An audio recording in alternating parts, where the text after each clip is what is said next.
What's up YouTube, it's Waddy. I want to do a long-term review on my Pivot Firebird. I've had it for about 3 months now.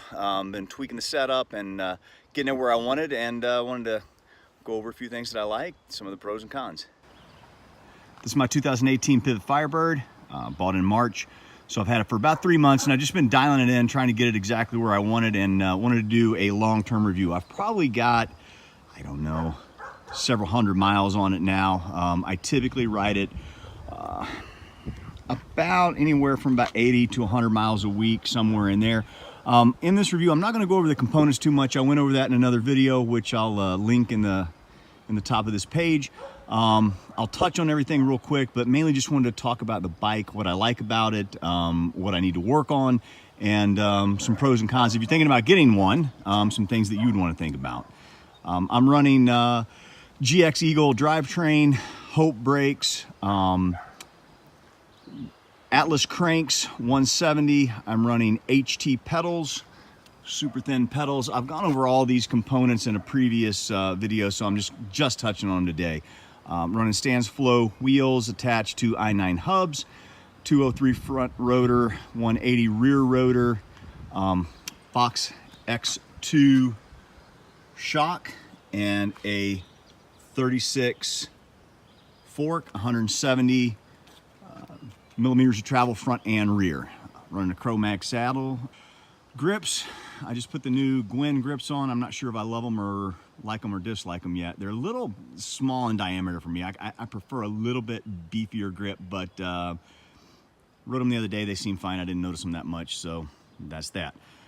As far as this bike is concerned, it ships from the factory without any volume spacers in the fork. And if you go on ridefox.com, it will say their 170 mil 36 fork does not come with any spacers. So I opened it up the other day, checked it, and that's right, no spacers on the inside. I just ordered some volume spacers. I'm going to put 2 in the front fork, and I'm going to put 1 or 2 in the shock. I'm not bottoming anything out, but in my setup, what I've noticed is it gets a little squishy in really hard turns. So I'm just trying to get it to stand up a little bit higher in the corners and stand up a little bit higher in the berms. Other than that, it's an absolute ripper. So I'm just going to cut to the chase on this bike. I freaking love this bike. All right. I'll get a little bit more into the technical details of it here in a minute, but just suffices to say this bike freaking rips. Much more capable than I am. So the hardest thing that I've had to figure out with it, I think it's better in straight lines right now. So if it jumps, high speed, chattery stuff, I mean, it just absolutely eats it up. It is a monster truck. It will fly through chunky high speed stuff. You can send it off of anything you want to. There's a video of a guy sending it off about a 9-foot roof to flat. It's a killer in the air. So that's fantastic. No complaints on that at all. The tricky part for me has been getting it to hook up in corners. It corners fine, but it doesn't rip corners for me. I'm about 5'8". With a pack on, I'm probably about 210 pounds, 205, somewhere in there. Just depends on how heavy my pack is. If I'm carrying a full thing of water, I've got a saw, I've got all kinds of tools and crap in my pack, so my pack's heavy. And I'm pushing that front end a little bit. In some of my videos, if you've seen them, I'm pushing the front end in really hard corners. So that's been the only thing that's been hard for me to dial in. I'm running 85 pounds of air in the front fork, which is what was suggested by Fox. I started out running a little bit more sag than they suggested, and it felt great in straight lines, but again, it would not hook up in the corner. So as I've pumped up the front suspension, it's hooked up better and better. It also ships, this is a custom built, it ships with a 45 mil stem. I put a 35 mil stem on this bike. It is an extremely long cockpit.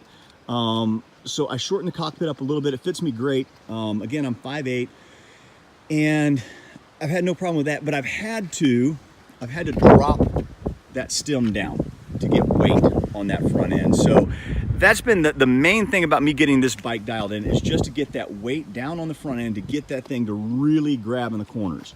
I'm running a 2.6 DHF up front. I'm running a 2.5 wide trail aggressor out back, and the bike performs excellent. I'd buy it again in a heartbeat.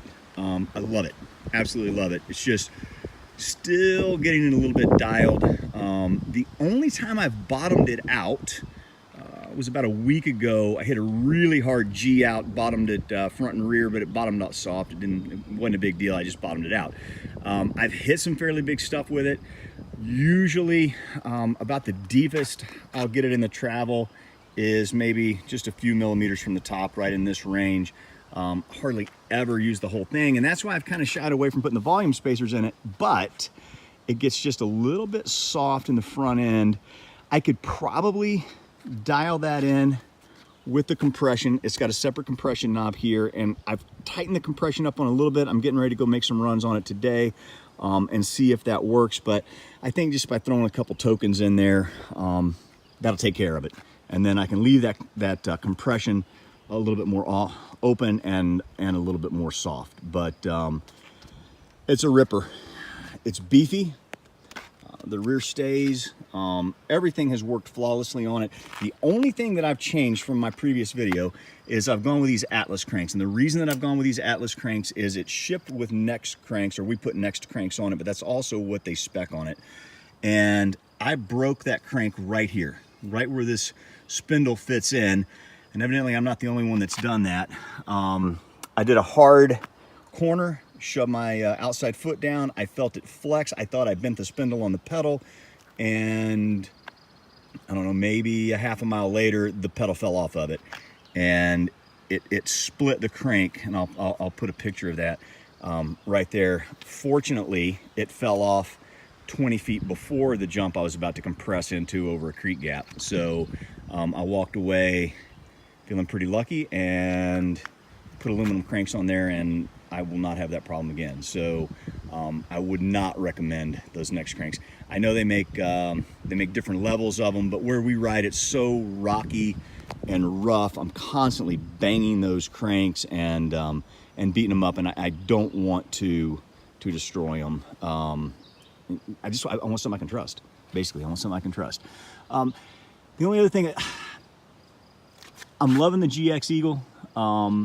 We have a lot of 30% punchy climbs, hard climbs, and I use that gear all the time. The only thing I'm not thrilled about this Eagle is that's a lot of derailleur hanging down. There's not a lot of room between the bottom of that derailleur and the ground. So where we ride is very rocky and rough, but that's not a Pivot Firebird thing. That's just an Eagle thing. So take that with a grain of salt. My last bike, I did not have Eagle on it, but instead of running a 32 chainring up front, I ran a 28, and it gave me all the gear range that I needed to get uphill. Going downhill, I don't find myself searching for too many gears. Usually if it's that high speed, we're just railing. All right, I hope that helps. If you're looking, for trail, if you're like me, I ride a lot of trail. We ride a lot of backcountry, a lot of off-road. Pedal's great. That DW Link is fantastic. If you're looking for a bike and you're looking for a big bike, I think this guy's an absolute gem. Like, I freaking love this bike. If you like this video, hit the subscribe. I post POV footage of backcountry riding in the North Carolina mountains with my friends about once a week.